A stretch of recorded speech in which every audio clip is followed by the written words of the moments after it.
folks, it's that time of the year again. It's the 2019 20th Kalahari Augrabies Extreme Marathon, and we are here in the desert and ready to rock and roll. We're going to be kicking off tomorrow morning at 8 o'clock, but before we do that, we've had a lovely dinner, and I'm very lucky to have Hylton Dunn here with me. Hylton has run it 3 times already. He's managed to have a first, a second, and a third place in the 3 times, and I think he's aiming for a win this year, if possible, Hylton? Gonna go give it my best. Kalahari is always tough. There's always going to be someone that's going to rock up and rock the pace. So, but I'm going to go and just put my training into practice and preparation, and actually just go out and have fun. I think to run for 7 days without having to answer a phone and work on a laptop, that's a blessing in itself. So just to go out and enjoy. You've refined the way you do things. You've obviously got some tricks up your sleeve that I'd like it if you can share those, if you don't mind sharing them. But before you share them, I want to show you a video. We went around and we saw what a couple of the other guys are doing. And I just want you to have a look at this before we get down to chatting about your preparation. Heavyweight champion so far, 16 and a half.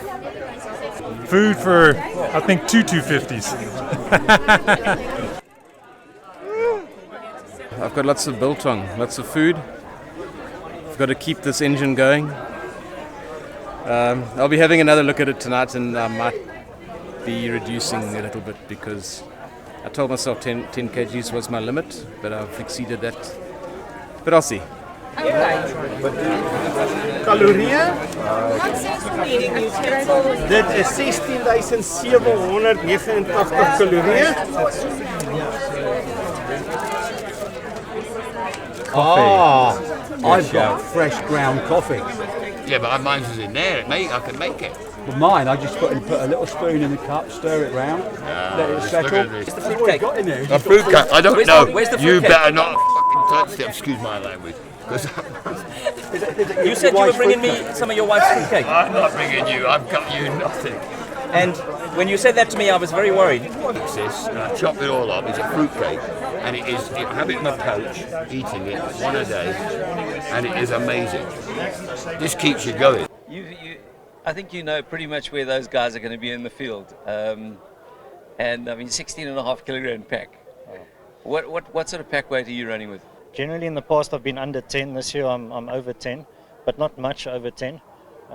Really look at ways of eliminating weight in terms of the actual food packaging. So no tins or anything silly like that. But you know, so lightweight packaging, but food itself.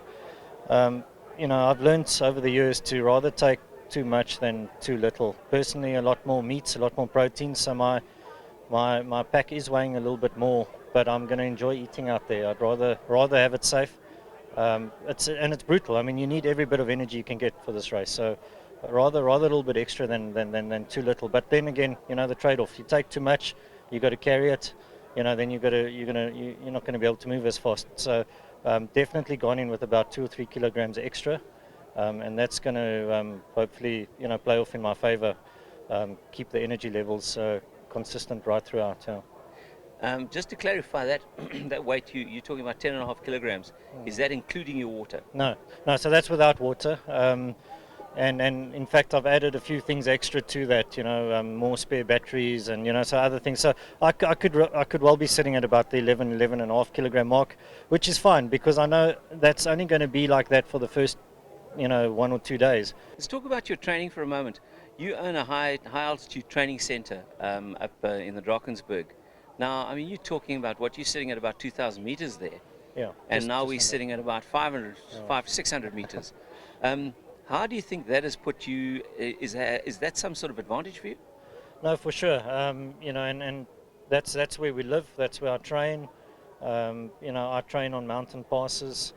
I train, you know, on a lot of gravel roads specifically for this race. And you know, even when I drop down to cities down like Bloemfontein, which is 1,500 meters, I already feel a massive advantage. You know, so coming down here where it's between 300 meters and 800 meters, I think max. You know, that's definitely going to count in my favor. And we've only just arrived, so you know, I'm coming fresh from those altitudes. You know, so I'm really looking forward to having a nice strong race. But yeah, in that specifically, that's going to be, you know, the altitude, you know, having trained up at altitude and lived up at altitude, that's going to have a massive advantage, I believe. Yeah.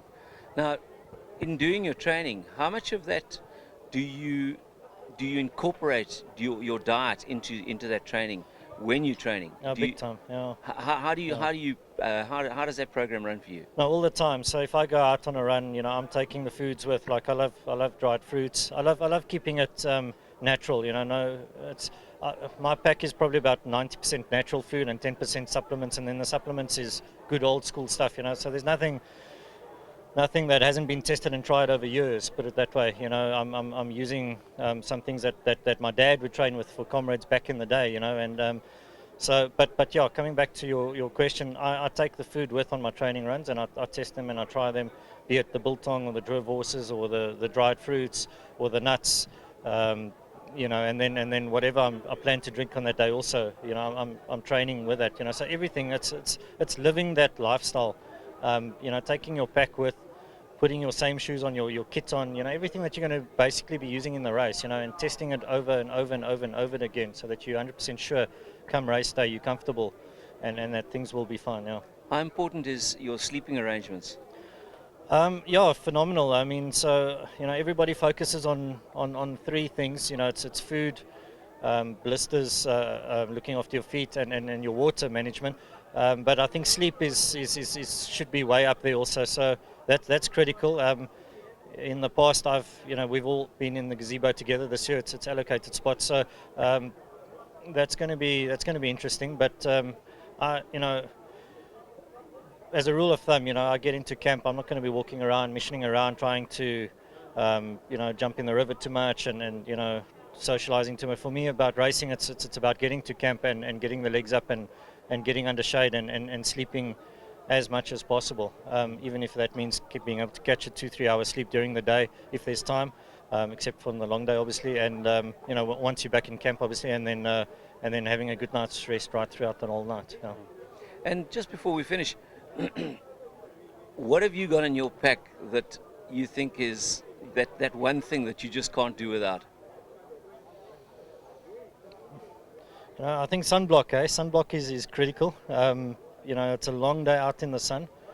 You don't want to pick up any problems, future problems in that regard. So I've gone in with a lot of sunblock. But yeah, I think just about every item. I mean, when Estienne and Nadia send the compulsory kit list, that's really got to be respected. Everything on there, is critical. You can't actually go without any. I mean, you take one of those things out, you could jeopardize your whole race. So, I can't think now offhand. I think the race booklet also. Planning. You got to know where your checkpoints are. That will determine how much water you can carry. How much food you should be having on person, so that you don't have to take your backpack off and scrunch for food. Especially for us racers, you want to go through the motions quickly. So you got to know and plan the distances between your checkpoints. So there's a lot of important things. But yeah, being out in the sun, you don't want to get burnt and singed. It's we're running through the sun every day for 7 days consecutively. So. Yeah, sunblock is key for me. Yeah. Well, we've had a couple of cool days, but then this afternoon it got to show its head, and I think looking at the predictions, it's going to be a little warm out there tomorrow just to kick off. So probably in the early 40s. Yeah, no, that's fine. If it gets close to anything in 2015, that's going to be a bit horrendous. But yeah, early 40s is still okay. I personally like that stuff. I mean, I thrive in warmer temperatures. Where we live, it's very cold, and I don't really like that. But up here, or down here, it's very, very, very warm, and I like that. But again, it's management. Staying out of the sun. So you get into camp, get under the gazebo. Don't go and mess around too much outside with the guys. I mean, it's just you've got to get out of that sun, and rest up. But yeah, I'm looking forward to a nice warm, fast run tomorrow. Yeah. Awesome. Hylton, good luck. And cool. I know you're going to do well.